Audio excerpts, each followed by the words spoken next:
I was joking earlier that today is the best night of the semester. We get to do electron arrow pushing all night long. But before we get into it, our products. I hate that we can say all night long now. And it will feel like all night. All right, first, I'd like you guys to name these reactions, and then I'll talk to you about the product. So this top reaction on the top left, what's its name? Raise of hands. And you know what, we got enough. I'd love for each of us to answer at least one. Good, oxidative ozonolysis. O3 is ozone, H2O2 makes it oxidative. This is going to cleave into two groups. The carbonyl on one side and a carbonyl on the other side. And it's important to remember that these products are only either ketones or carboxylic acids. All right, now the structure I drew might seem really confusing to you. How did I know where to cut it? How did I know what to make? What I'm going to give you is mapping of the carbons. I'm going to show you how to map carbons from the starting material to the product so that you can see how the carbons change. I'm going to number from the left to the right. So you can see that my alkene is carbons 4 and 5. That's not mapping, that's just numbering. Mapping is where I take those same carbon positions and I show them on the product. 1, 2, 3, 4. Carbon 4 of the alkene became a carboxylic acid. And 5. Carbon 5 of the alkene, it didn't just become a carboxylic acid, did it? It became a dicarboxylic acid. What we're looking for here to know whether we're making a ketone or a carboxylic acid, does the carbon have a hydrogen on it? Carbon 4 had one hydrogen. That hydrogen produced the carboxylic acid OH. It got oxidized. Carbon 5 has 2 hydrogens. They both get oxidized, both becoming carboxylic acid. All right, I want to take a second to tell you something cool about chemistry, especially something that relates to you. If you were running this reaction in a lab, you would not get 2 products. That's because this product readily decomposes. Does anybody know the name of that compound? H2CO3. I taught a few of you, what that compound was in Gen Chem. And you all have it in your blood, and you all drink it in your sodas. See your sodas. In fact, this compound is part of what the fizzing is when you crack open your soda. This decomposes into water and carbon dioxide. This is carbonic acid. And carbonic acid breaks apart, and it lets out carbon dioxide. So like immediately breaks down? Or? Pretty readily, yep. All right, the next reaction. Kiara already gave me a name. Who wants to give me another name? Andy. Good, acid-catalyzed hydration. Our notes on this is that it's Markovnikov. It has a carbocation intermediate, so I need to be wary of whether it can rearrange or not. And it's random addition. Markovnikov says, I'll add the hydrogen to the carbon on the right, carbon 5 if you will, and I'll add the carbocation to carbon 4. Will carbon 4 experience a carbocation rearrangement? Will the carbocation that forms on carbon 4 rearrange to the right or the left? Is there a position more stable? Here's a primary position. Here's a secondary position. The carbocation is stable where it is. So my alcohol will add on carbon 4, and the alcohol can add wedged or the alcohol can add dashed. I don't need to show the stereochemistry of the hydrogen because it forms on an achiral carbon. Reaction number 3. Can someone give me the name? Diol addition. Our notes on this is that it's syn addition. Once again, I only form one chiral carbon, so I only need to show the 2 stereoisomers at that chiral carbon. So I'm going to show you a couple of different ways you are allowed to draw this.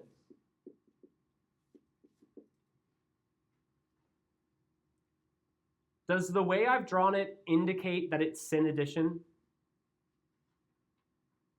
No, because it doesn't show the 2 alcohols as wedged. But is it accurate? Yes. It shows me that I create this chirality at this chiral carbon, and it doesn't matter what my chirality is at the other carbon, it's achiral. I should say it doesn't matter what my stereochemistry is, it's achiral. So this is acceptable. This is also acceptable. It's a little bit less common for people to show the stereochemistry at an achiral position, but it's totally legal. And the other product that forms is simply when that other chiral carbon has the opposite chirality. I get both the R and S versions of that molecule. Reaction number 4. Hydroboration, oxidation. This only forms one product. That product is achiral. This one runs anti-Markovnikov. The hydrogen added to the more substituted, the alcohol to the less substituted. So it's a structural isomer of the 2 products of our second reaction. Elliot? In the previous one, did you just use the like squiggly line? Is that to indicate the stereochemistry of the OH instead of drawing like 2, 1 wedge, 1 dash? You know, I actually wanted you to show all stereoisomers, which is why I told you how many products would be formed. Okay. You could get away with saying, we can't be sure what chirality this forms with. You could even draw it as a flat line, and chemists would recognize that it's a chiral carbon, so you would form both chirality centers. Okay. I'm just trying to think of when you would use the squiggly line. Maybe just like when you're asked with it or when it's not entirely important. The reason I would say it's important here is because I'm trying to get us to show all possible versions of the product. This is a good question. Aiden. With this one, when looking at the notes for the one that we just did, it was like the syn addition one. Good. I was just going to get to this. Oh. Why am I not drawing the hydrogen and the OH dashed or wedged? No chiral carbon. There's no chiral carbons. It doesn't matter that they added syn addition. That didn't change the property of the product. But if you wanted to reinforce that this is syn addition, then you can simply draw these in as both dashed or both wedged. But if you drew both wedged and both dashed, and said, these are 2 different products, sure, I have dinner with 2 other people every night, me, myself, and I. Right? You can't say that 2 different ways of drawing the stereochemistry are 2 different products if there are no chiral carbons. So this is acceptable, but saying this plus when they're both wedged would not be acceptable because they're the same thing. And since they're the same thing, we don't have to show it at all.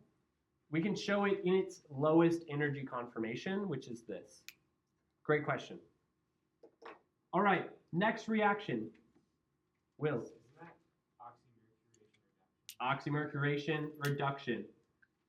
Oxymercuration reduction. This one is also Markovnikov, but we do not have to worry about possible rearrangements.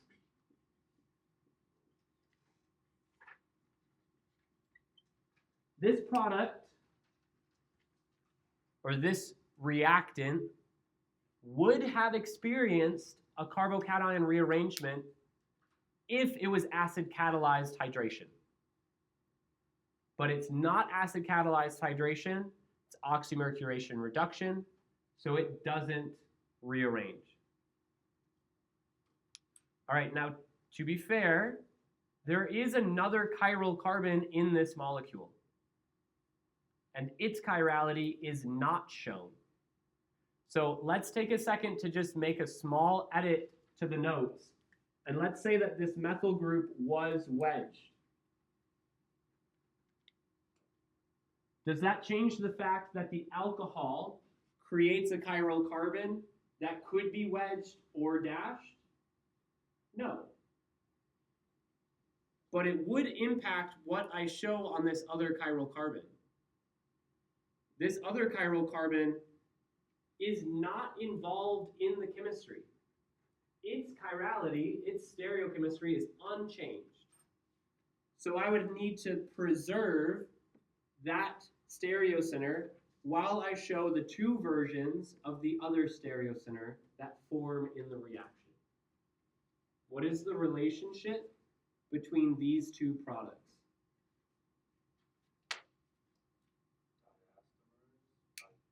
Diastereomers. Good. One chiral center changes, one chiral center stays the same. The relationship between these two products?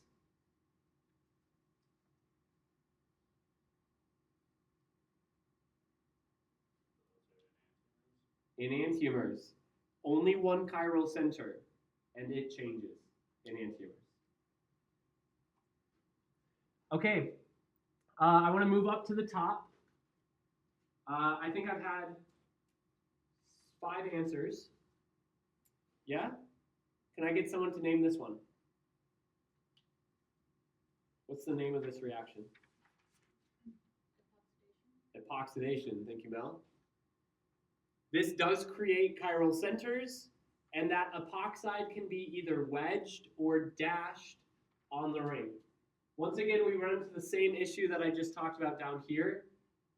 These would be diastereomers of each other if we knew the absolute configuration of that methyl carbon. So that was a shortfall on my side. I should have given you that chiral carbons configuration. All right, someone new. Can you name this reaction?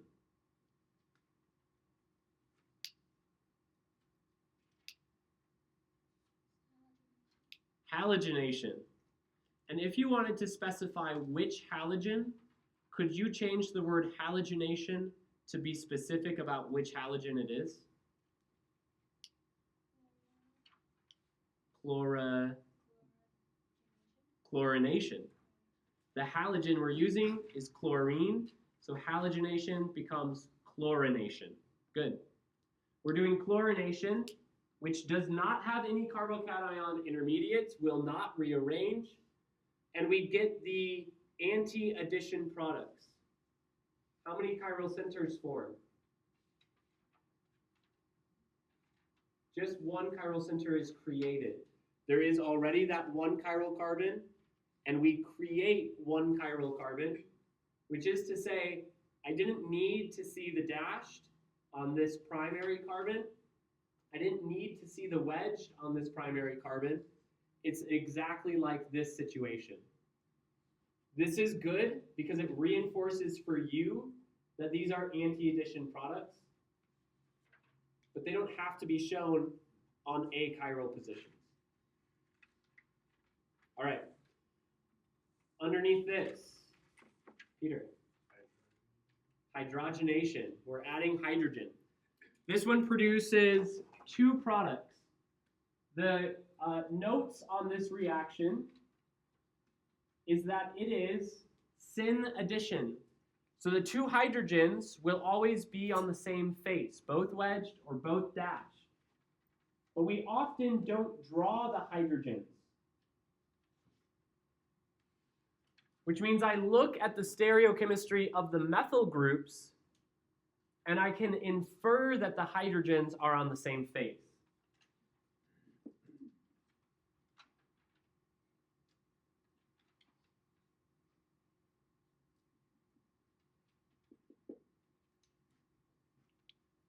What is the relationship between these two products?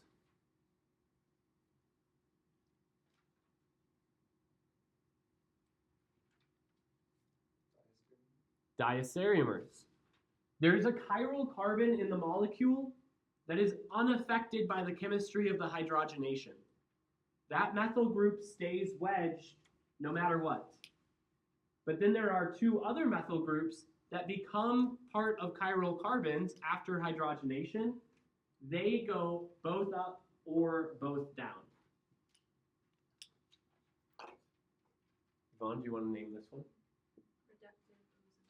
Reductive ozonolysis. Now this is another one where mapping becomes very, very useful.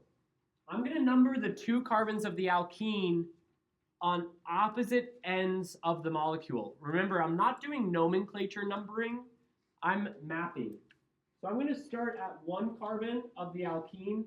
I'm going to number around until I get back to the other side. Reductive ozonolysis can only make ketones or aldehydes. Based on the substitution of the carbons, this will only produce ketones. And the two ketones will be connected to each other because they share an R group. Remember last time I cut through the 4-5 bond and I made two different compounds. Here I'm cutting through the 1-5 bond, but 1 and 5 are still connected to each other by a structure. Here's a really simple way to predict ozonolysis products. We redraw the molecule, except we greatly exaggerate the carbon-carbon double bond. By exaggerating the double bond, I can erase the alkene and draw in the carbonyls. And I have my product. Whether these are actually connected or whether they are going to produce two different chains, I can just exaggerate the double bond, erase it, and draw in the two carbonyls. It doesn't mean you understand what's happening, but it means you understand how to get to the product. Okay, but this is a very odd shape for the molecule. I accept that answer, full points. But here's how most people would draw it.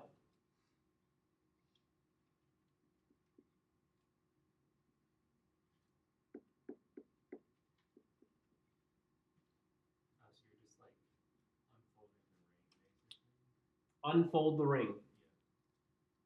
Here's carbon 1, 2, 3, 4, and 5. Carbon 1 has a methyl group coming off. Carbon 5 has a methyl group coming off. Unfold the ring is a great way to put it. Now you'll notice my absolute configuration or my stereochemistry of the methyl group. It went from a wedge to a dash. Let's just check that I made sure that when I was twisting it, I did that right. This chiral carbon has first priority at the carbonyl because it's closest to an oxygen. Second priority at the secondary carbon, third priority at the primary. So that is S configuration. Once again, we have first, second, third priority. That looks R, but because I have fourth priority coming forward, it's actually inverted, it's still S. I'll draw that out so that we can prove it a little bit more. S,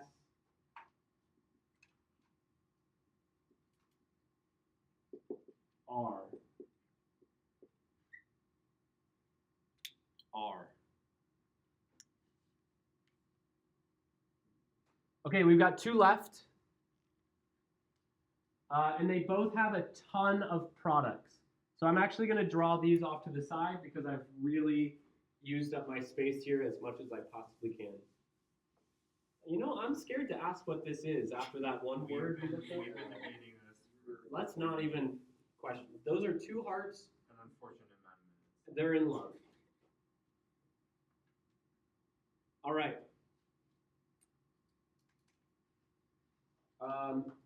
What is the name of this reaction?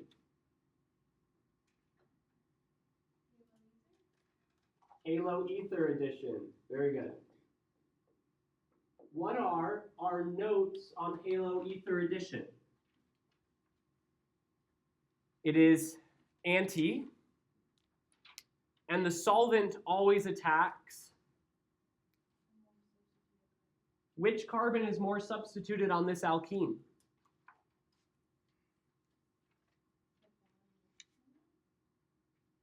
This one? I would disagree. This carbon is connected to a carbon group and a carbon group. This carbon is connected to a carbon group and a carbon group. They're equally substituted. Both carbons of the alkene are connected to the same number of carbons. Do you want to try and explain why you thought this one was more substituted? I just thought because it was less hydrogens, and since I'm going to go away group, it was less of an impact on it. I was just thinking that it had closer to more bonds. Closer to more bonds. It might be more sterically hindered. There's more stuff going on, but this carbon is connected to the same number of carbons as this. Deal? These are equally substituted. So when we say the solvent attacks at the more substituted carbon, which one does it attack? Both. So I'm going to have both structural isomers and stereoisomers. That's why I get 4 products here. Let's start by drawing out 4 rings that we can add our structures to.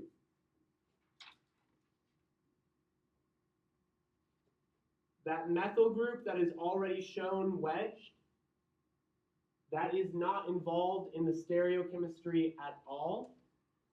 And so that methyl group stays wedged. That's a beautiful wedge, John. Good job.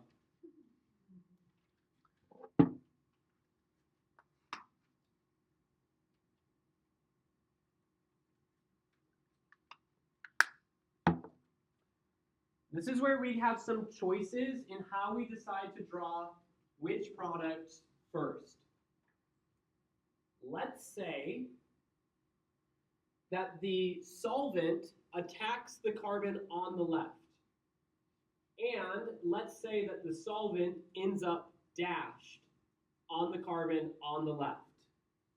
That makes the methyl group on that carbon wedged. And the ether that forms, given the fact that we have ETOH, the ether would be OE.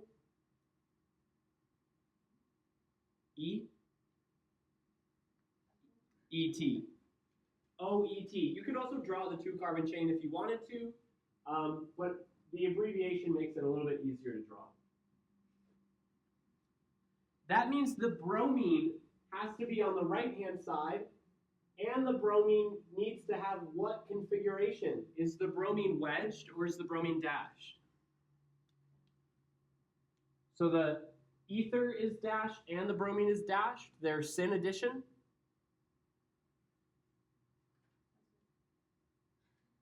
They're anti-addition. And since we arbitrarily decided to draw the ether dashed, the bromine has to be wedged. That's anti of dashed. But if the ether can form on the bottom and the bromine on the top, then there's also the possibility that they form on opposite sides of that. So I have a product where the ether forms on top and the bromine forms on bottom. Those are diastereomers. They're stereoisomers of the anti-addition.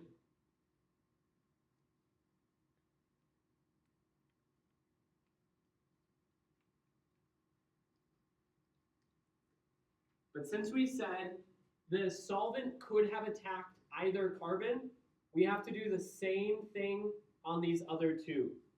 What if the ether forms on the bottom on the right-hand side? What if the ether forms on the top on the right-hand side?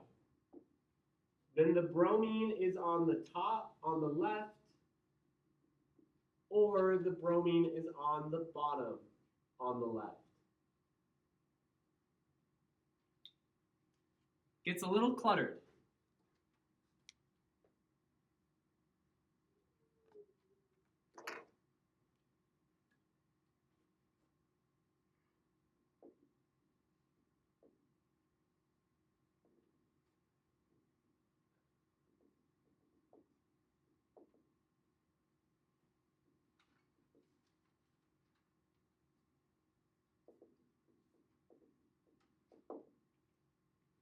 This is an example of a reaction with regio-specific notes, but no regio differences in the alkene. I can't say whether it adds to one carbon or the other because they're equal. We had regio-specific things. Look at the hydroboration oxidation. Regio-specific, regio-difference. Acid-catalyzed hydration, regio-specific, regio-difference. This is regio-specific. There is no regio-difference. All right, now I worry that I actually was wrong about the bottom one. I don't think there are 4. I think it's possible that it's 8.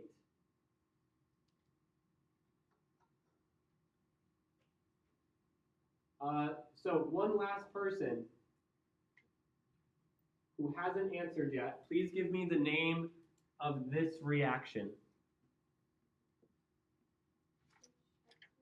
HX addition. Hydrohalogenation, and in this case, hydrochlorination. Our notes on this reaction is that it is regio-specific. It's Markov-Nikov. The hydrogen adds to the carbon with more hydrogen. Which one has more hydrogen?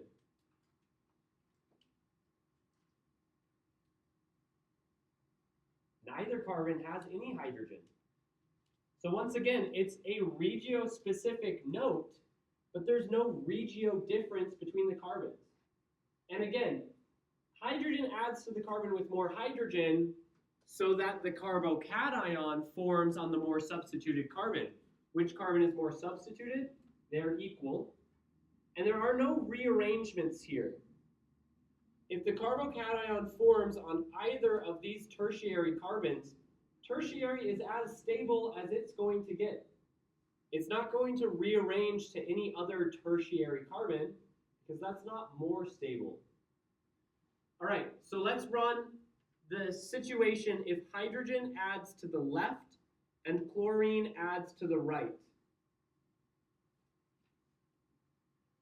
Let's start off with just 2 structures for now, and we'll keep that wedged methyl that's not going to change. What are the notes on the regiochemistry of this? It's stereochemistry. Is this syn addition? It's random addition. And that's why I was wrong that this is 4. I think we'll prove it. It's actually 8. I don't know that we'll actually spend all the time drawing it. I want to show you guys all the combinations. You mean like actually? Yep, I want to show you all the combinations of what can form. Let's say the hydrogen adds to the carbon on the left, and it adds on the bottom. That means that we'll see the methyl added to the top. Okay, pause. I'm used to reading these, so I'm really good at finding out when there's a hydrogen there. You guys are still learning this. Draw in those hydrogens when you need to remind yourself that that's what's been added. Okay, the hydrogen added to the left on the bottom. The chlorine is going to add to the right. On the bottom or on the top? Both. There's an instance where the chlorine adds to the left on the bottom. There's an instance where the chlorine adds, did I say that a little bit wrong? I'm sorry. There's an instance where hydrogen adds left on the bottom, chlorine adds right on the bottom and on the top. And we haven't even considered the situation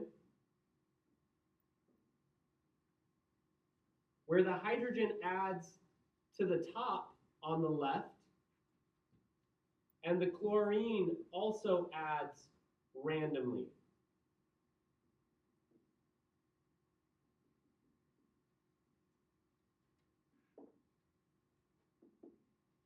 That's 4 products. All random addition of those stereoisomers. And we have not yet considered the situation where the chlorine adds to the carbon on the left.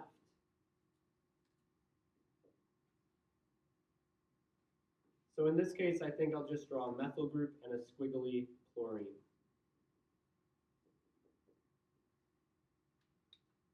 So there are 4 versions of that structural isomer that all form as well. We talked about the importance of stereoisomers. In biological chemistry, certain stereoisomers have positive effects. The other stereoisomer may have no effect or negative effects. If you're designing a molecule and you need to do a reaction like this gives you very little control over the stereochemistry. Sometimes that's terrible. Sometimes it doesn't matter. Your job right now is to recognize what happens with the stereochemistry in the reaction. Your job right now is not to be able to circumnavigate it and find a solution. Your job is just to recognize that it happens. Does that sound okay? So we need to look for chiral centers that form and look for how those chiral centers are related. Random relationship, anti-relationship, syn relationship. Okay, we've gone through all of our reactions, I believe. And a lot of different situations. Do you guys have any questions from this part? Are you okay if I clear the board here so I can get my projector back? All right, I want you to look at the diagram that's underneath this because this requires a more thoughtful approach than just looking at the reagents and being able to predict what the product is.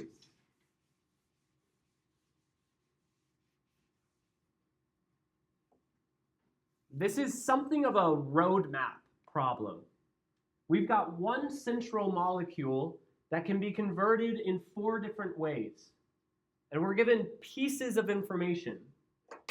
We don't know what the molecule is, but we know that it can react under certain conditions to form 2 equivalences of this aldehyde. Under different conditions, it forms this linear alkane. Based on that information, we should be able to fill in the reagents, if nothing else, and use that information together to predict what the starting material is. Once we know the starting material, we can predict what it would form in acid-catalyzed hydration and in diol addition. Anybody want to offer some information that they see in here that might help identify what the starting material is or what the reagents would be for these 2 reactions?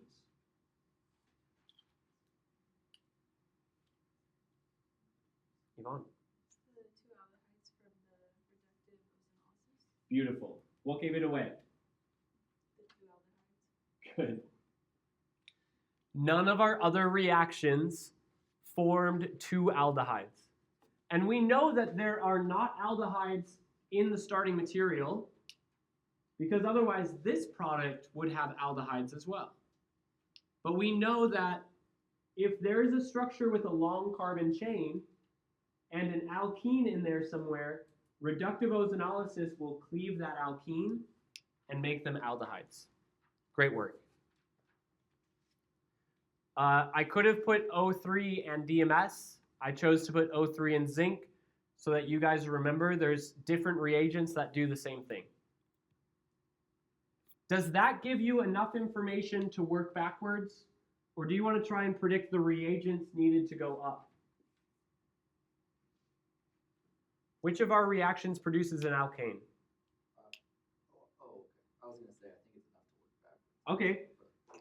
Should we map our carbons? Do you want to use any of that to leverage how to predict the starting material? Let me show you how we can map it. If I number the carbons across the two products,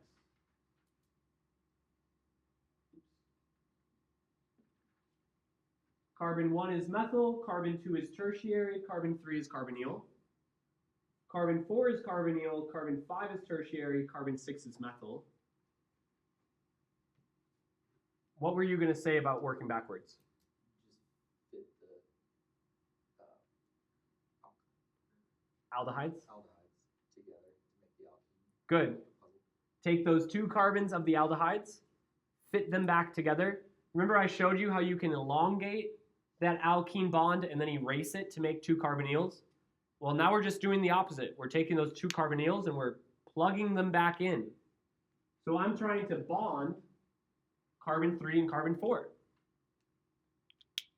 That means I'm going to have a 6-membered chain where carbon 3 and carbon 4 are double bonded to each other. Why did I start numbering at 3? Couldn't tell you.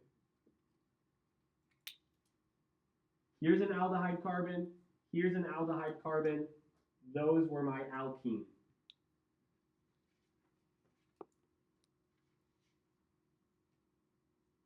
What reagent do I need to go up to the alkane? 2,5-dimethylhexane. What reagent gets me there?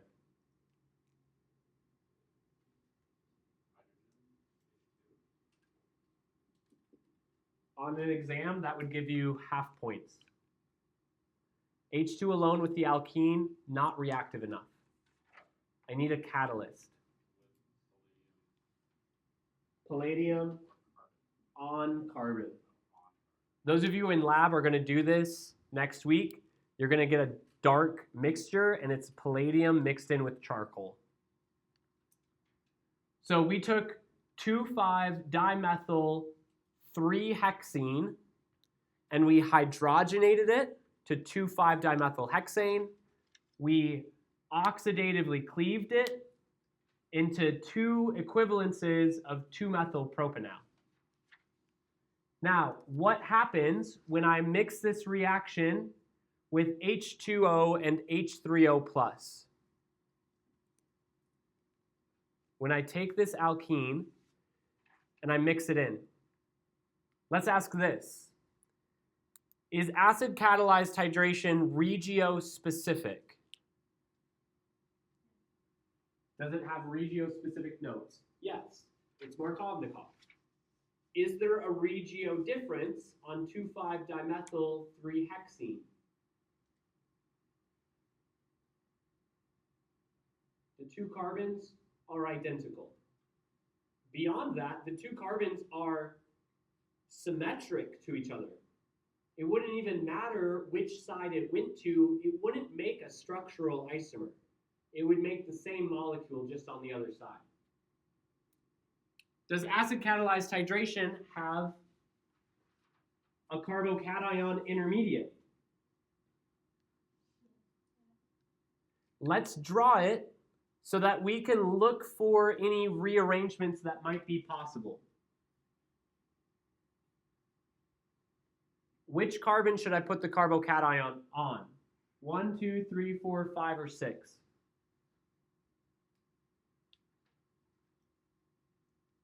Did you put it on either 2 or 5? First, you're right. First, we should say the carbocation forms on either 3 or 4. one of the carbons of the alkene. But it doesn't matter which, because they are not regio-different. They are symmetric to each other. So let's say that it forms on carbon 4. The carbocation forms on 4 would be identical to it forming on 3. Will this carbocation rearrange? Is there the potential for a more stable carbocation after a rearrangement? Aiden, do you want to explain your thought process? So yeah, like if you put the carbocation on either 3 or 4, then you just put the corresponding methyl group. Oh, I don't want to move a methyl group. That takes a lot of energy. If I can move something a little bit smaller, that would be better. Move a hydrogen. Is there a hydrogen to move from carbon 5? Yes. So I can take this hydrogen and I can shift it to carbon 4. That will leave in its wake a tertiary carbocation. So I think originally, I'm not sure if your thought process was, I'll put it on 4 and shift it to 5, or if your thought process was, let me just put the carbocation wherever I can that's most stable. We're only allowed to put the carbocation on the alkene carbons. But once it's on the alkene carbons, we need to look for carbocation rearrangements. This is a very likely carbocation rearrangement. So this is not the carbocation that leads to the final product. This is. We've already added H in our hydration. What's left is adding OH. So my final product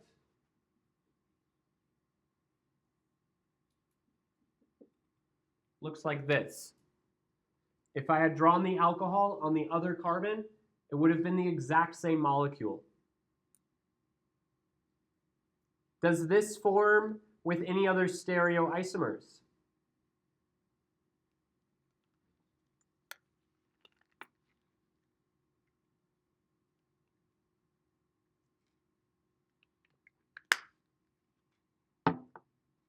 There are no chiral centers.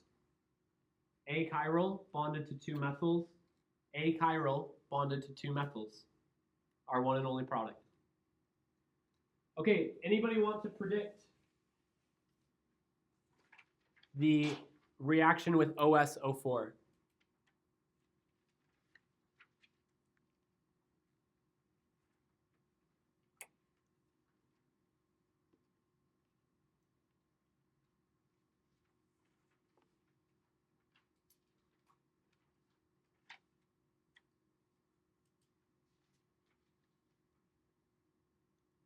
Who can name the reaction? I think I've got one.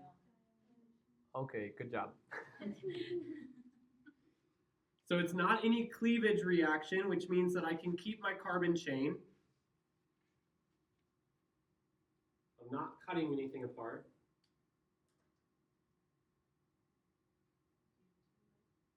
Two wedges with OH at the ends.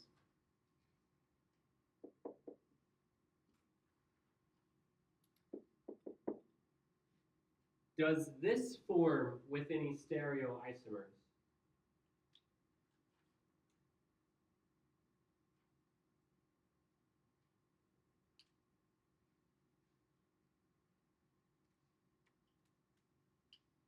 Why not? You can't shift the OH, there's nowhere to put it because oxygen is more stable there, and then if you were to flip it, it would just make it double away. It would be opposites of each other. If they were both dashed, you're saying that would be the same molecule and not its enantiomer? Because aren't you only moving the 2 center carbons, so the only carbons you're moving are the ones with the OH in it? Well, I'm not moving anything. And you rotate.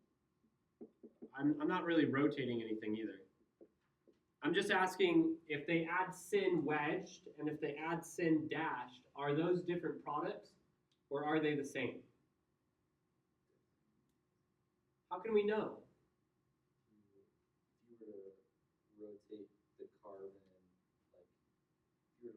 carbon 2, then that, yeah, exactly. Okay, I rotated 3 instead, Yeah, sorry. that's fine. No, because then it'd be zig-zag. So let's keep carbon 2 the same, and let's rotate around carbon 3. When we do that zig-zag rotation from zigzag, what is dashed becomes wedged. I think some of you might have been looking at this, looking for a plane of symmetry, and it looks like it's symmetric, but it's not. If I covered this half and then drew a mirror of what I had, I'd have a bond line that looks more like this. This doesn't have a plane of symmetry as it's drawn. I need to rotate into this conformation. Does this have a plane of symmetry? No. The wedge and the dash don't go into each other. So chiral, which means these are enantiomers, and they both form. If we had gotten a mesoform, for example, if both of them in this configuration had been wedged, then it would be one and only one product that formed. But it wouldn't look like wedge and wedge. In the zigzag, it would look wedge and dash. Another foolproof way is to assign configurations at the absolute carbons. This is S configuration, this is S configuration, this is R configuration, this is R configuration. I have SS and RR. Those are enantiomers of each other. This molecule is RS or SR, whichever way you look at it. So if we were being tested on it, would it be safe to draw the squiggle, or would you prefer that we draw both products? So a lot of times I will be specific and I will say, show all stereochemistry, or you do not need to show stereochemistry. That's a good question. To be honest, most of the time I won't look for the squiggle. Either a flat line and just ignore the stereochemistry entirely, because that's not the purpose. Maybe the purpose of the question is the regiochemistry or the functional groups.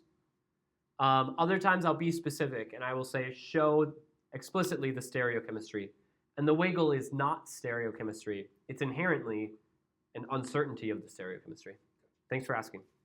I try to be specific so that you don't have to wonder. All right, I have one last problem. It's not on this sheet, and then we'll start diving into mechanisms.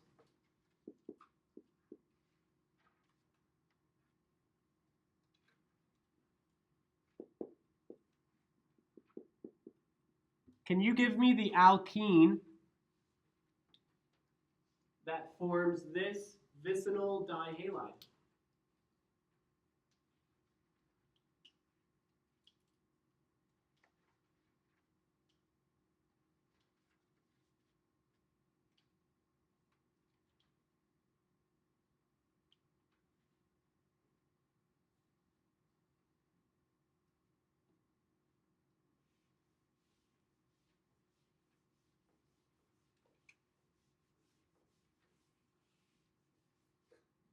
I said we were going to do mechanisms all night.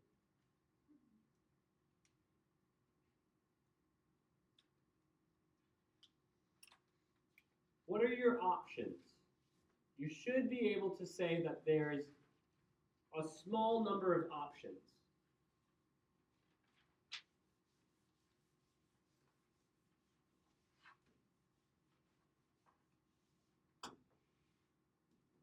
Can 1-butene give me this product?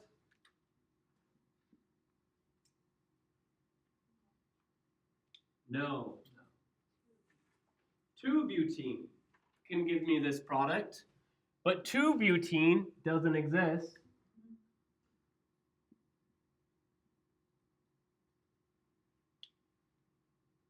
Because there are two different forms of 2-butene. There's trans 2-butene and cis 2-butene. If trans 2-butene reacted, would I get this Oh, you know what? I wanted to draw it different. Can you change it? You would get that. You know what? I made the same mistake how many other weeks ago? 2 wedges. Make them both wedge. Thank you. If trans 2-butene reacted with Br2, we'd get anti-addition. 1 bromine wedged, 1 bromine dashed. Could have flipped them, but this is just what I've decided to do. Which means, no, trans 2-butene cannot make this dihalide product. Trans 2-butene makes a diastereomer of this product. But cis 2-butene makes this product. Anti-addition, 1 wedged, 1 dashed. But is that what I have here?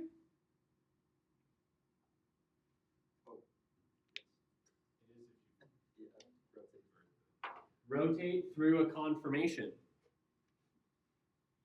If I can rotate around this carbon and take my zig into a zigzag, this bromine stays the same. Its configuration, its conformation is not really changing. There I go again. Oh, that's what I wanted.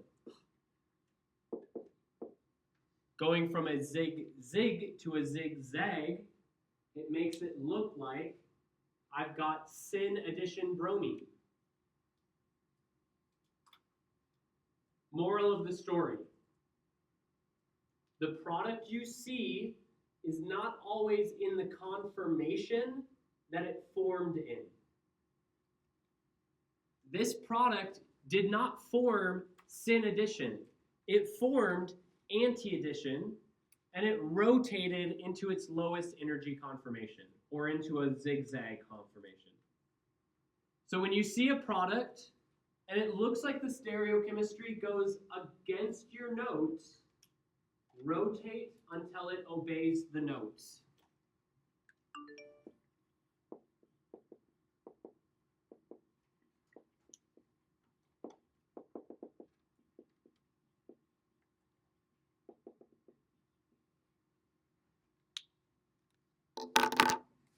All right, why don't we take a short 5-minute break? Let's come in here at 6:02 so we can dive into our mechanisms. The nice thing is there's 2 types of mechanisms. They're very similar to each other, so we don't have a lot of ground to cover. But I want you guys to be at your highest energy for it. So get your blood flowing, move around, even if you don't feel like it.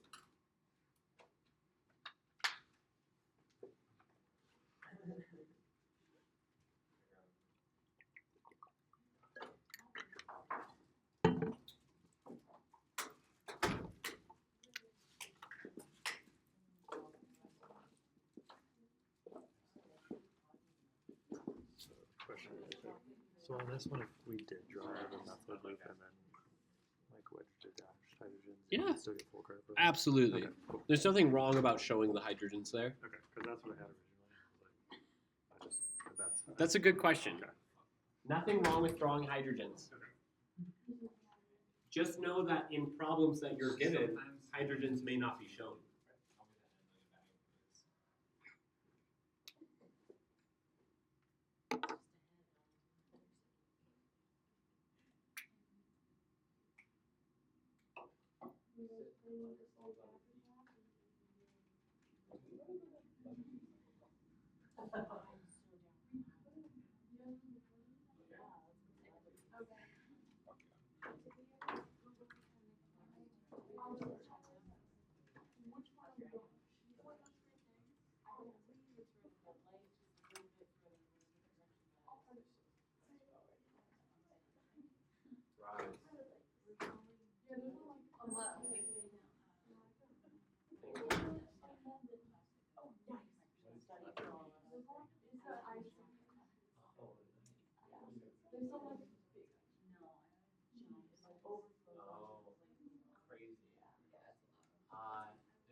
a drive-in diner or something.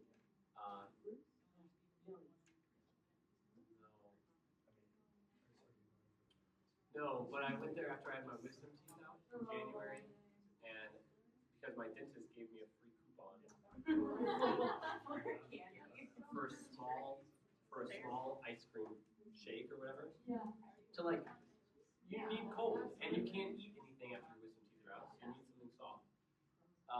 And I went for the small, and it was literally the biggest shake I've ever received in my life.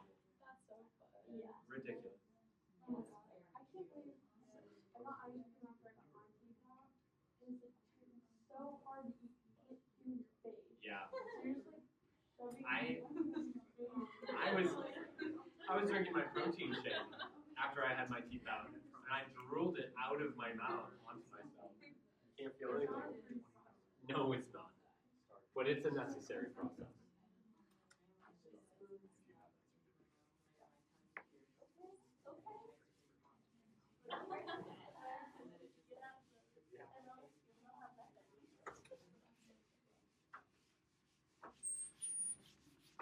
So for those of you that are using the online document, we're just moving down to the next of it. But did I not get anybody the physical handout that needs one?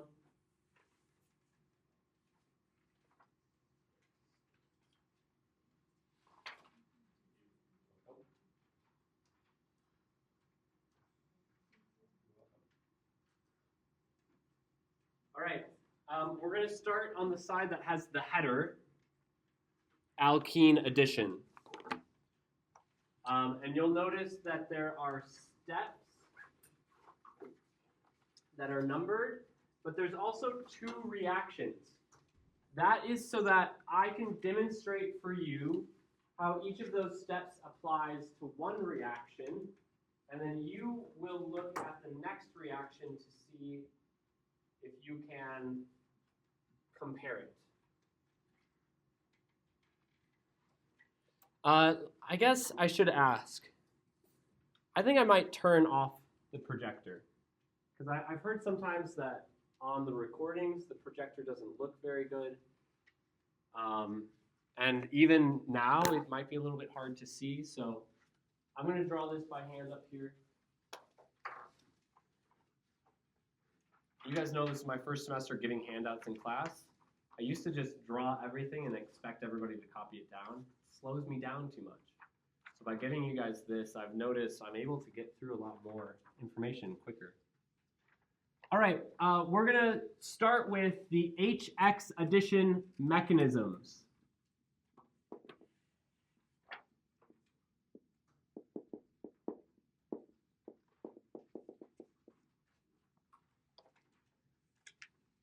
This is what I call a 2-step mechanism, but you'll notice that I have put 1A.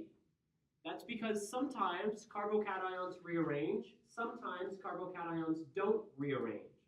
So this is not always a 2-step mechanism. Sometimes it's more because it involves a carbocation rearrangement. If there's no rearrangement, then it's 2 steps. So let's look at this reaction on the left. Can you tell me, just by looking at it, whether there is or is not a carbocation rearrangement? Raise of hands.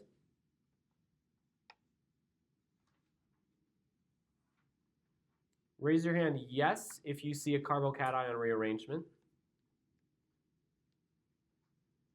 Raise your hand no, you do not see a carbocation rearrangement. All right, and lastly, raise your hand if you're not sure. 2 carbons of the alkene going through HX addition.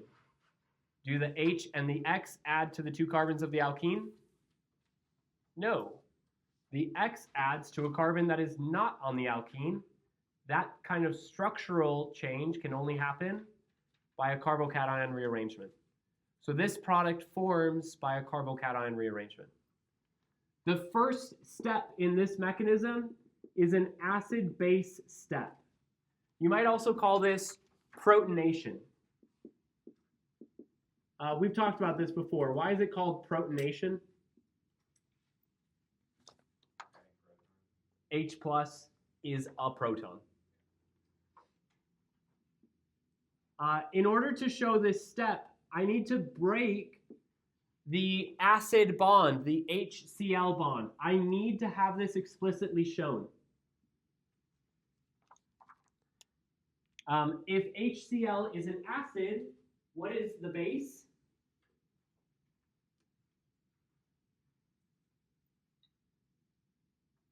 If HCl is the acid, the base is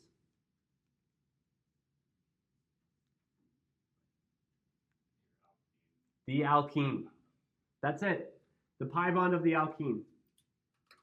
The pi bond of the alkene attacks the H. The HCl bond goes back to the Cl. I want to remind us of our two rules. Bonds break to the partial negative atom, and bonds form from the partial negative atom. It is the more electronegative atom that decides at any instance whether to form a bond or break a bond. Less electronegative atoms are along for the ride. Carbon attacks hydrogen. That's a bond forming from the more negative atom, carbon. Bond breaks towards chlorine. That's a bond breaking towards the more negative atom. We've talked about this before. There are two possibilities of what this product looks like. The carbocation could be on either carbon. And in this molecule, they're symmetric, so it doesn't matter. But because we know which product we're going for, we'll draw the carbocation on the top. If it helps, draw in the hydrogens on the alkene and draw in the hydrogens in this next intermediate so that you can see that where the hydrogens have added. And I have chloride.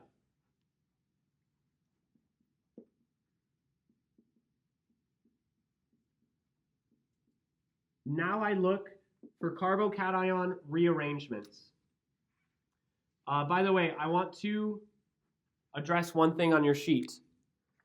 I am going to be drawing starting material and product for each step over and over and over. That means I'm taking what I formed here and I'm drawing it again. You don't need to. You can actually have your reaction arrow run straight down. You can show that this forms this, and then this. That makes it fully sequential. I have found when teaching, though, that it clicks a little bit better when I show step by step and let you practice doing fully sequential on your own, fully in series. It's a little bit more cluttered when it's fully in series because every intermediate has arrows on it showing the formation of the next intermediate. All right, also at this step, I'm actually going to draw in the hydrogen at this tertiary carbon that will be involved in the carbocation rearrangement. Electrons from CH come over with H and move to the secondary carbon. I want to make sure my arrow looks big enough there. That leaves in its wake a tertiary carbocation that is more stable.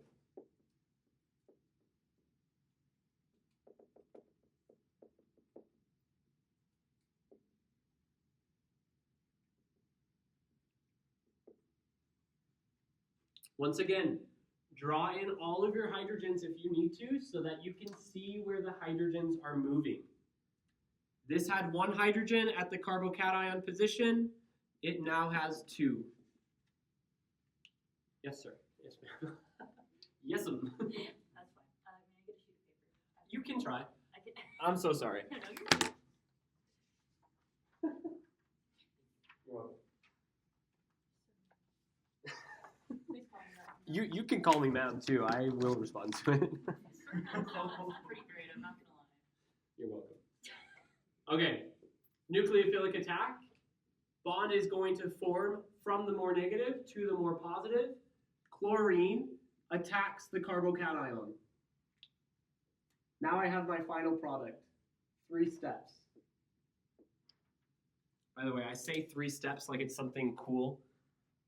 That's because in my OChem 2 class, I'm having them learn a mechanism that is 7 steps long. And just like this, I name the steps for them, I explain what's happening, but they need to know all of those 7 steps.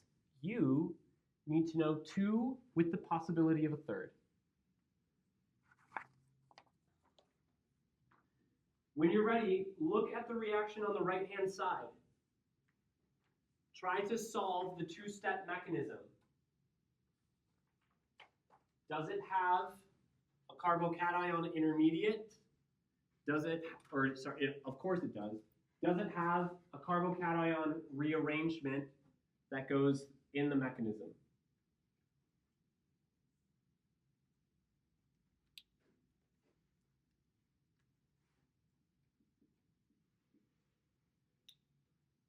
First, show the acid-base chemistry. Oh, I didn't put reagents over the arrows. I'm sorry. I mean, the first one was HCl over the arrow, and the second one was HBr. I suppose maybe I was wanting you to solve that. Look at the change and determine the reagents. But show the first step on the right-hand side. What is the acid? What is the base? Model it against the one you've already seen. Repeat it. Which carbocation is possible? Which carbocation is most likely? Does it need to go through a carbocation rearrangement? If no, skip it. Go right to the nucleophilic attack. Good.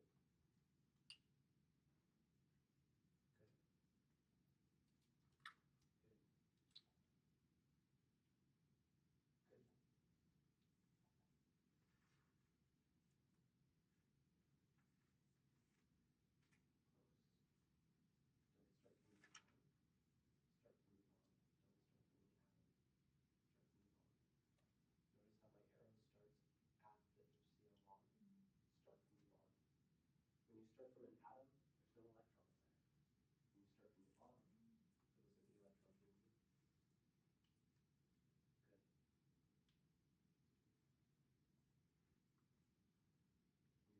Your resistance arrow.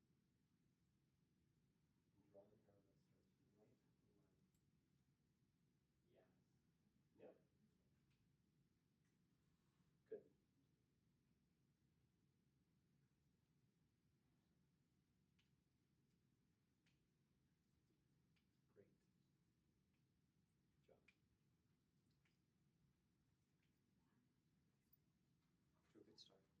more substituted. Right?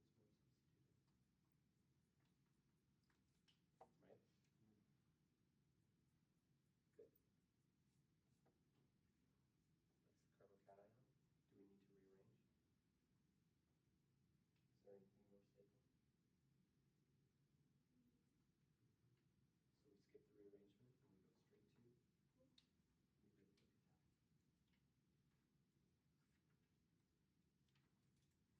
nucleophilic attack. Why is the one carbocation here? When you take more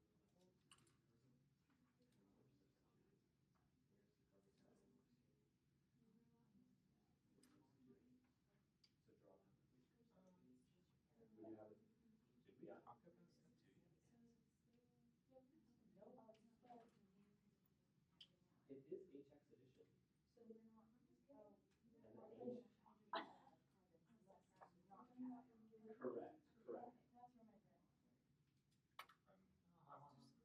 lost in what step were you talking about. Carbocation.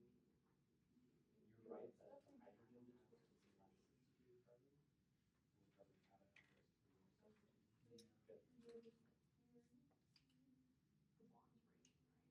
if you want to, turn with your neighbors and talk with them. Probably worth drawing the carbon. You're kind of taking a shortcut and breaking the rules. You're showing the carbon is 4 bonds. Yeah, bonds. Yeah.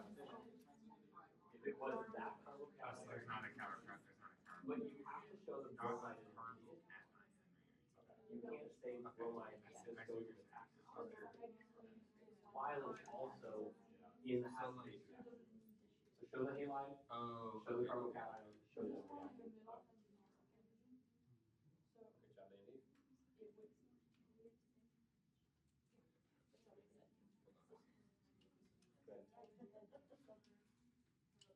Go get it.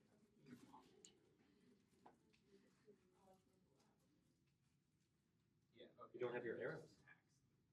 Positive side, yeah. Okay, I see what you're Exactly. saying. Sorry, You don't have your arrows. I was like, how are we? You're there though.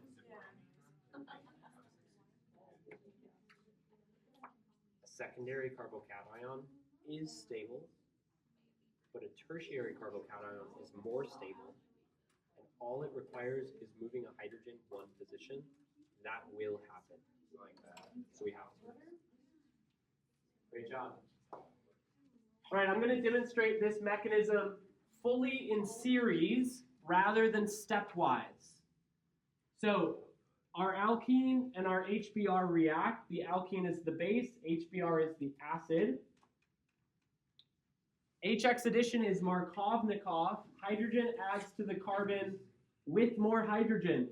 So hydrogen adds here, great, because I want my carbocation on the most substituted position. Looking for rearrangements, my tertiary carbocation will not rearrange, especially to a secondary or a primary carbocation. So there is no 1A carbocation rearrangement, which means my halide attacks my carbocation, nucleophilic attack, and I have my product. 2 steps. You're welcome. I gave you the easy one to solve, and we worked through the carbocation together. Any questions?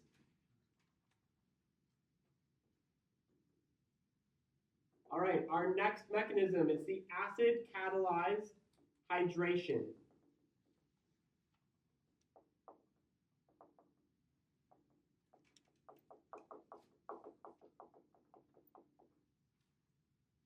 This is similar to the HX addition mechanism, and it's just want to draw a little bit of attention to that. Similar. There is one difference between HX and acid-catalyzed mechanisms. Based on the list that I've given you, can you tell me what the difference is?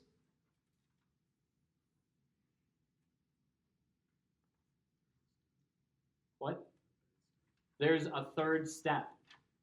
Acid-catalyzed hydration needs an acid-base reaction at the end before you're done with the reaction. So let's go through our first reaction together. We've got this aromatic ring, and then coming off of it, we have a 5-membered ring with an alkene. The reagents that I would need over the arrow.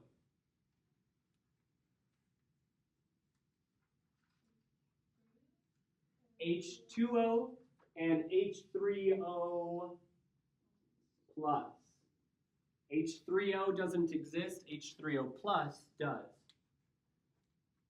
To be fair, if you were looking at this, there's no way to know whether the reagent was acid-catalyzed hydration or oxymercuration reduction. They would both give that product. I'm just not asking you to know the oxymercuration reduction product. First step in this reaction is acid-base chemistry. What is the acid? You forgot a line on this, right? Like on the top of the. Thank you. What is my acid? H3O plus. So I need to explicitly show the bond of my acid, H to O. I'm going to give you guys some freedom here. I like to show this as OH2, I highlight one of those hydrogens specifically, but this confuses a lot of students, and more students seem to get it a little bit better when they draw the whole structure of H3O+. Draw out all three of the hydrogens bonded to O. I like to look at it as water with an extra H bonded, but some people don't see OH2 as water. It is. It's just written a little bit weird. Just like last time, alkene is the base. It attacks the hydrogen. The OH bond breaks back to O.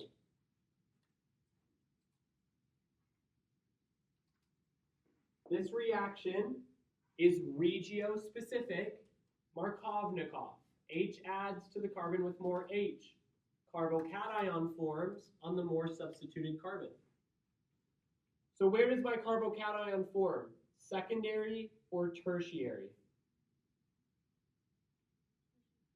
Tertiary, more substituted. What is the conjugate base of H3O+? H2O. And I have this other molecule of H2O that didn't do anything in that step.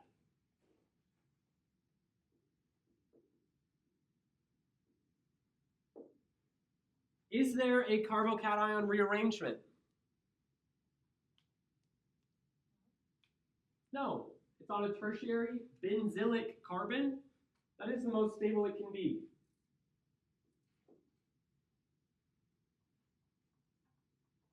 So step 2 is the nucleophilic attack.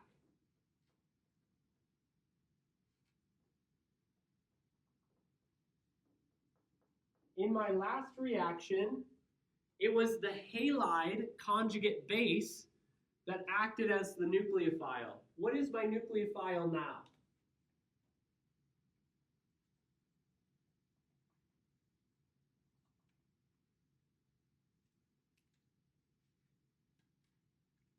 Water.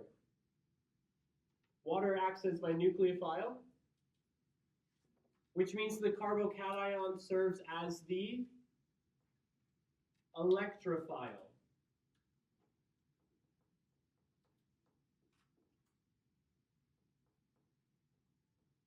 All right, this is another place where students can get a little bit confused.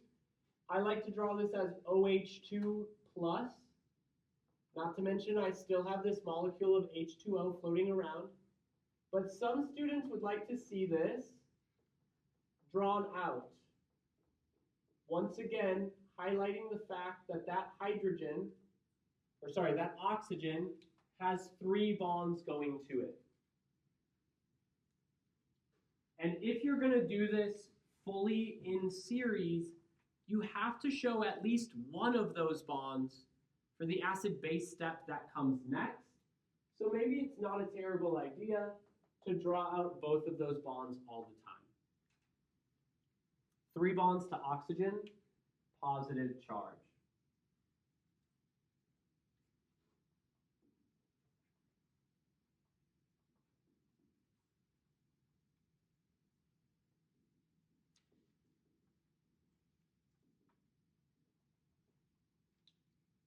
My last step, step 3, I didn't name this, sorry. Nucleophilic attack and acid base. You could also call this acid base deprotonation.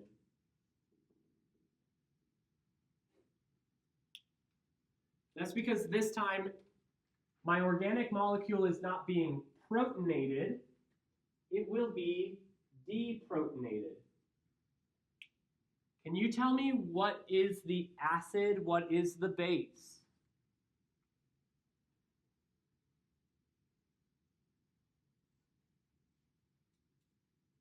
Elliot, you want to take a stab? Acid is still the H3O plus, it's just attached now. It's no longer H3O. Yeah. It's more like H2OR plus. It's a protonated alcohol. It's an OH group that has gotten a proton. So our acid is the protonated alcohol, and our base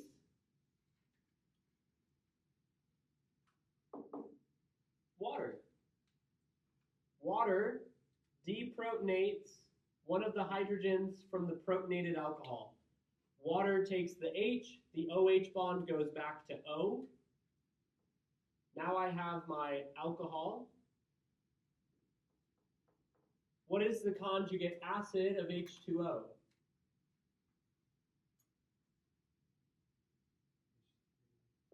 H3O plus. What is the role of a catalyst?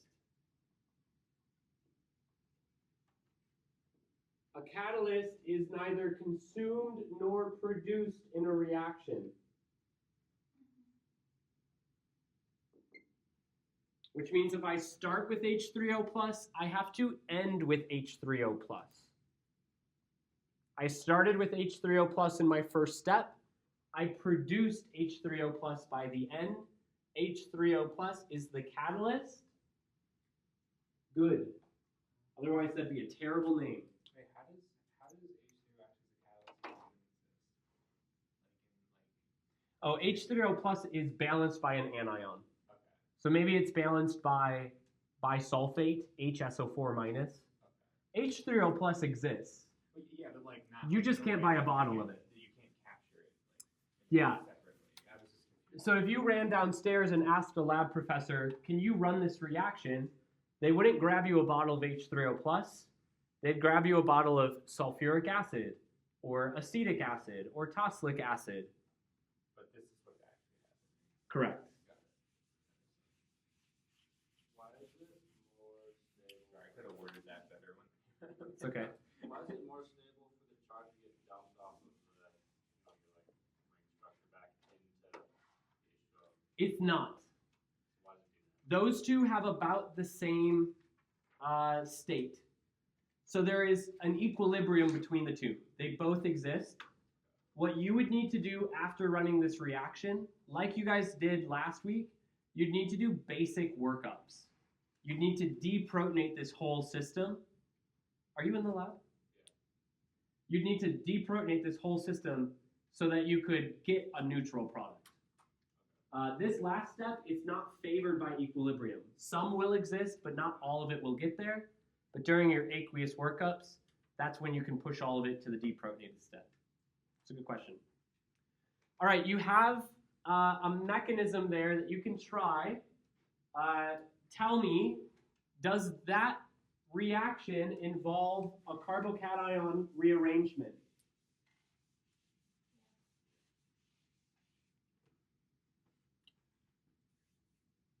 How do you know? You didn't know last time.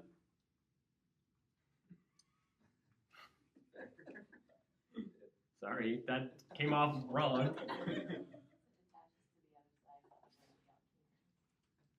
Yeah, there's an alcohol that attaches to a carbon that is not involved in the alkene. Also, you start with a tert-butyl group. I mean, it looks like a tert-butyl group. And you do not end with anything that looks like a tert-butyl group. So is it a hydride shift? Or is it a methyl shift that occurs during the mechanism? There's a methyl group that migrates from one carbon to another. That tells you that there is no hydride shift possible that will stabilize it more, only a methyl shift. I would like to give you guys the time to do that, but I want to get through our other mechanisms as well. So we're going to move on to the back side.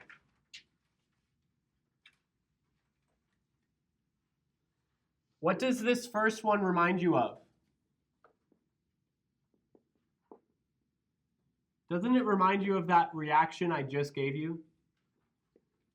Where I said cis-2-butene rotates to look like it's syn addition, but it actually forms anti-addition.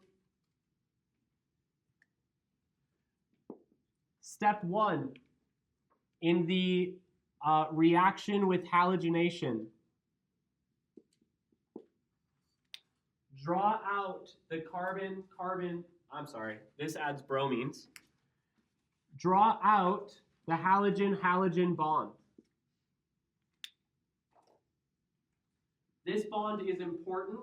It breaks. It has to be shown. Any bond that breaks has to be shown. One other thing that I tell you in your mechanisms, I give you this kind of rubric of things to have when I ask you to show mechanisms. I ask you to show all relevant lone pairs of electrons. Notice every time water acts as a nucleophile or a base, I draw one lone pair. How many lone pairs does the oxygen have? 2.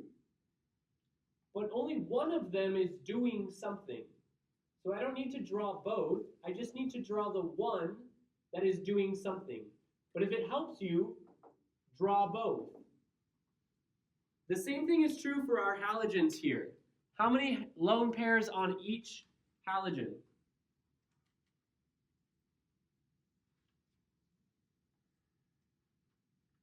3. To get to an octet, they need 3 lone pairs each. There is one lone pair that is relevant here. So you're welcome to draw all 6 lone pairs, but you're only required to draw the one relevant lone pair. Here's the mechanism. Step 1 is the halonium ring formation. You guys remember the halonium ring? It's where both carbons of the alkene are bonded to one halogen, which means that in this step we need to break the halogen apart. We need to break the bromine-bromine bond. We also need to form a bond between bromine and both carbons. One of the carbons can use its pi electrons to attack the bromine, but that forms just one carbon-bromine bond. The second carbon-bromine bond is when the bromine attacks back with one of its lone pairs. This is the bromine of the bromonium ring, and so the bromine-bromine bond breaks to the other bromine, which will become the halide intermediate.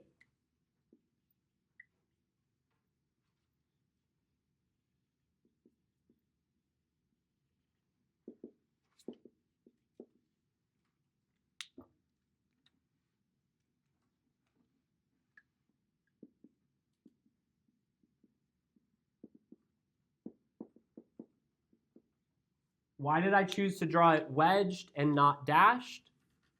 It didn't make a difference. This is a meso compound specifically, so it wouldn't matter. But also, either one can form. So I'm just drawing one intermediate. The second step I've called backside attack. I could have also called this a nucleophilic attack, but I'm calling a backside attack on purpose. I showed you guys this on Monday when I pulled up ChemTube 3D. We saw that the halonium ring sits on one face of the 2 carbons, and then the halide comes from underneath and attacks one of those carbons, breaking open the ring. It attacks from the back side of the bond, giving us the anti-addition. Now we can't show that visually, but I wanted to remind you that when we say this is a backside attack, it gives us anti-addition. Does it matter which carbon bromide attacks? Here the 2 carbons are equally substituted. In general, you attack the more substituted carbon. The same thing goes here. Attack the more substituted carbon. But when they're equally substituted, attack either one. Attack the more substituted carbon. They're equally substituted, so attack either one. Uh-oh, that carbon has an octet. How can it take another bond? It has to break one. Whichever carbon gets attacked is the carbon that breaks its bond in the ring.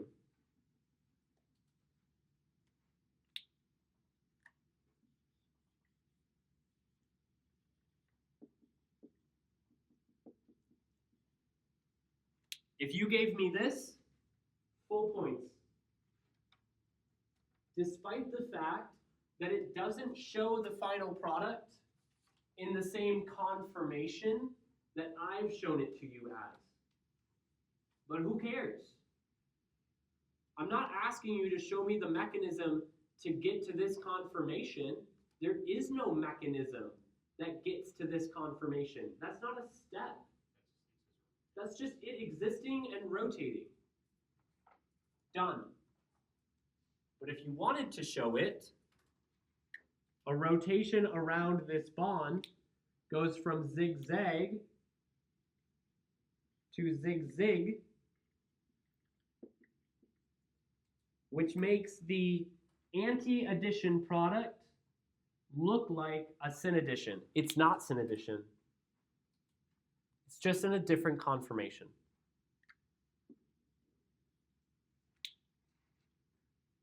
Do you guys want a minute to try your hand at the other one? 2 steps, no tricks here. You don't even need to worry about a backside attack. What I would like for you to do is try to get your stereochemistry to match exactly the stereochemistry that's shown. Whatever you do, there's more than one way to get there. Try to get your stereochemistry to match exactly.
You're doing the one below. This one to the side. I mean, this one. Or are we supposed to be doing? Yeah, no, this one. Oh, weird. Yeah, yeah. Yep. The other one is the halo. Okay. Gotcha.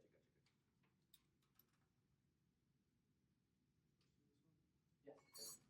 There's one arrow in this step, and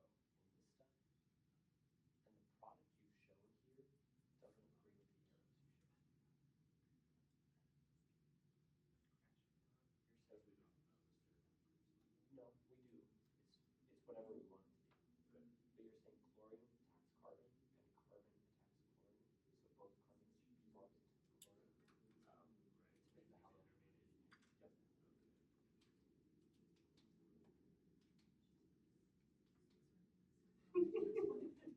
No, I see it. You did it right. You did it exactly right. Good job.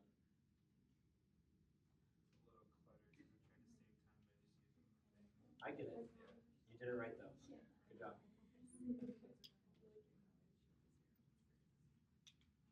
All right, we're gonna have to move on soon.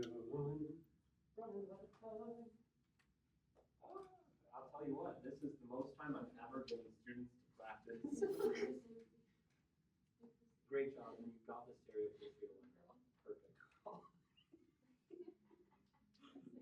Your arrows all work out perfectly, but based on what you've given me, this chlorine ends up wedged here. This chlorine ends up dashed here.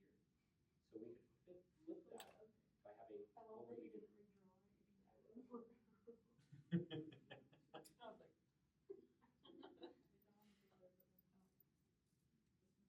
Good. But then you're starting from an atom and going to a bond. We don't want to do it from the bond. Look at what we did here. We did it from the carbon-bromine bond to the bromine, carbon-chlorine bond to the chlorine, but not that bond. This one. It's like, I can't stop thinking about that. Maybe it helps to do it on the outside. Beautiful. Well, yes. So what you had the first time was good, and honestly would have been full points. But that preserves the stereochemistry exactly as we see it. Yes, that's exactly it. Oh, here we're missing one arrow where chlorine attacks back. But then your other arrows beneath are perfect. Chlorine attacks, carbon attacks. We're missing the chlorine-chlorine bond breaking. We form a halonium ring. Remember, that's the name of the step. No carbocation.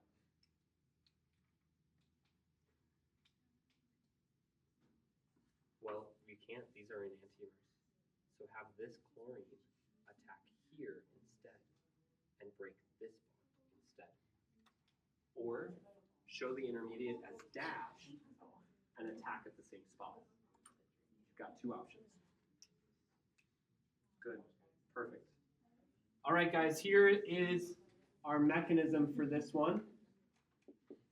I know a lot of you noticed here that the arrows can go all over the place.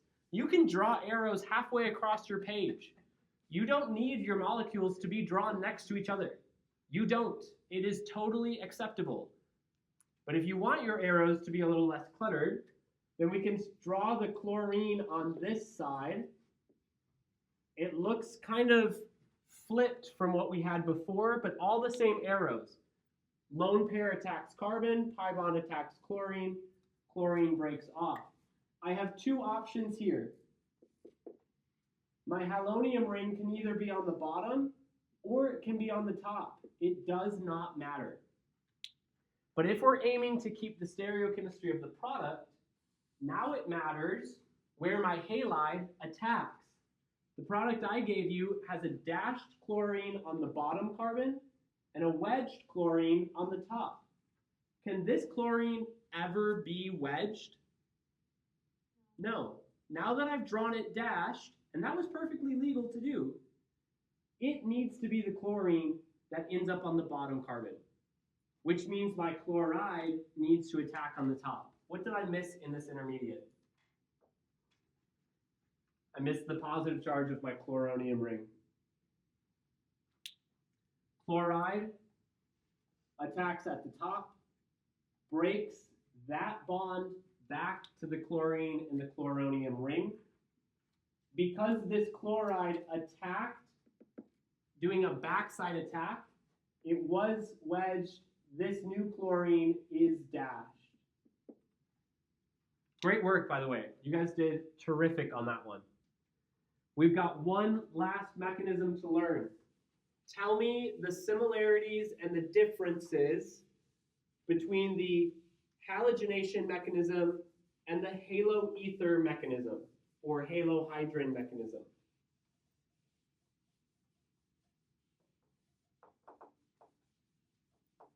What's the same? Oh, yeah, sure, but in the steps, all of that was true. In the steps of this,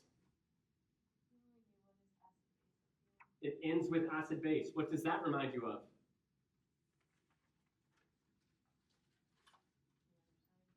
The other side.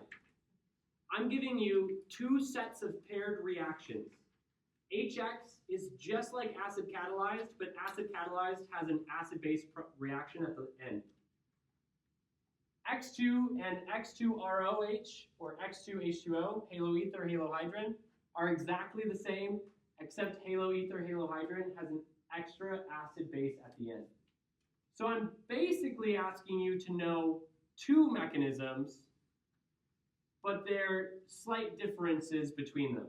It's the halogenation type mechanism, and the haloether is a little different. And it's the HX addition mechanism, but the acid catalyzed hydration is a little different. So it is 4 mechanisms, but they're really in these pairs.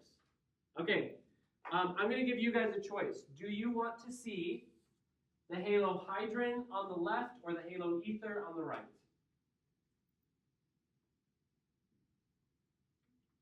Haloether? Because I think that actually tripped up most people. How did we get the ether from an alcohol? So this will be a good one for us to show. First step. By the way, I'm going to show everything, even if it's not actually involved in that step. First step is halonium ring. Okay, well, you've just done that twice, but now the regiochemistry is different. You remember, when we attack a carbon, we attack which substitution? The more substituted. So there is some regiochemistry here. It is the primary carbon that attacks the chlorine, and the chlorine attacks the tertiary carbon. Always attack at the more substituted, because that is where there's a larger partial positive. Chlorine breaks off. Chloride breaks off.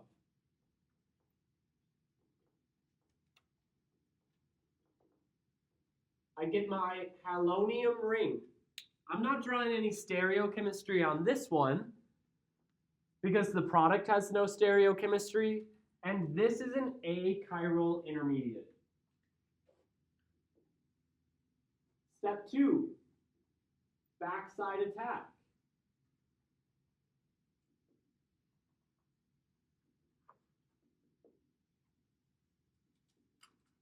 Is it chloride that does a backside attack like we just saw? No. The nucleophile this time is the solvent. That's either water or an alcohol, and in this case our alcohol is methanol. I want you to ask why methanol attacks and not chloride. This is the solvent, methanol, which means that it is present to the largest extent. Imagine for every molecule of alkene and every molecule of halogen that there are 100 molecules of methanol. For the halide to be able to attack, remember that it needs to actually swim through the solvent and position itself underneath the halonium ring. Well, guess who doesn't have to do any swimming to get there? The solvent, because it's already there at 100 times the concentration. So you can think of this chloride as getting diluted. That's why it's not reacting here. There's too much methanol. All right, methanol acts as the nucleophile. Remember, when you attack a carbon, you attack which substitution? The more substituted.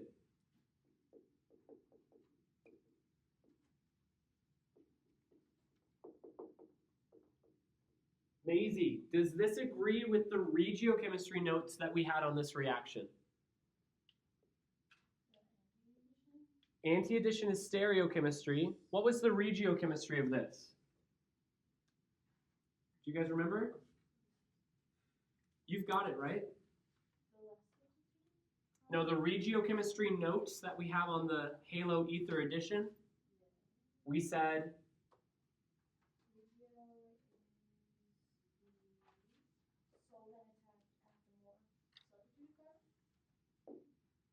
there we go. Regiochemistry of this reaction is the solvent attacks at the more substituted. This is why. We're attacking at the more substituted. Methanol attacks at the more substituted carbon, breaks the halonium ring from that carbon. Okay, I agree. It looks a little awkward that it's so long. So if it's useful, you can redraw your methanol on the other side.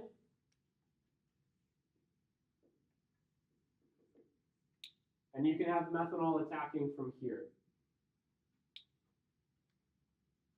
Do you remember what happened when water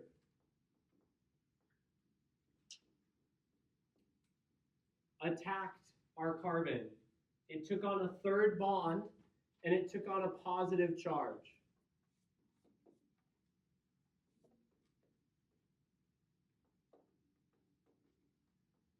This acid-base step, this can also be called deprotonation.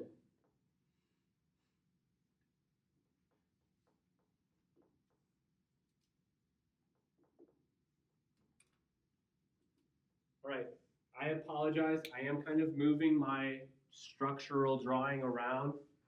I know I just showed the ether, the protonated ether on the left.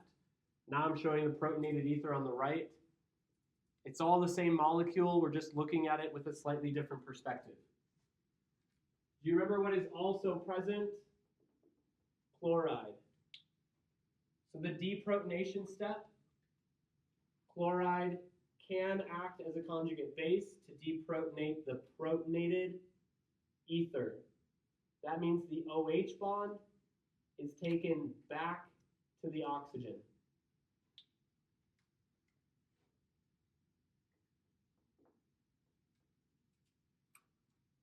That gives me a byproduct of HCl.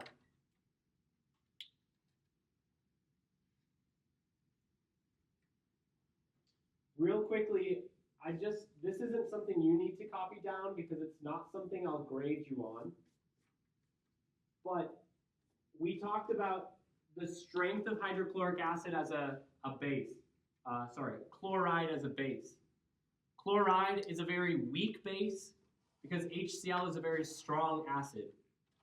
So if you're trying to use chloride to deprotonate, you probably won't. If you make HCl in solution, no, you didn't.